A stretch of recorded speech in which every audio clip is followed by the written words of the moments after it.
Guys, ang dalawang oil na ito ang ginagamit ko sa aking mga skin problems.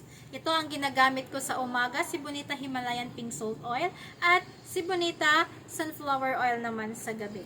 Kung matagal nyo ng problema ang scars, stretch marks, acne, dry skin, melasma, wrinkles, eczema, psoriasis, skin allergies, rashes, dermatitis, and other skin conditions, guys, I recommend na gamitin nyo itong Bonita Himalayan Pink Salt Oil.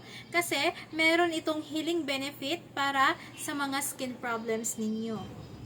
Ang daming benefits nitong Bonita Himalayan Pink Salt Oil. Aside sa nakaka-heal ito ng mga skin problems, hydrating na din ito, moisturizing, anti-aging, skin firming, and skin toning, and also with SPF 30 na din.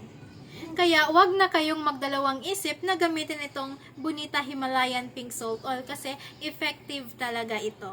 Ito namang Bonita Sunflower Oil, gamitin nyo ito kung babad kayo sa araw at hindi na pantay ang kulay ng inyong balat. Kasi meron itong natural collagen from vitamin A na makakatulong para magiging pantay ang kulay ng inyong balat. Kaya ito ang gamitin ninyo. Brightening na ito, nakakaputi ito ng singit, batok, leeg, siku, tuhod, hydrating, moisturizing, at nakakalambot ito ng skin.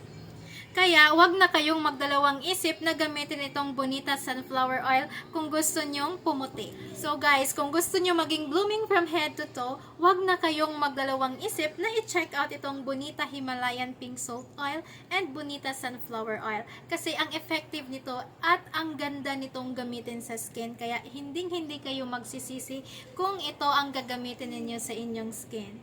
Guys, super affordable lang naman nito.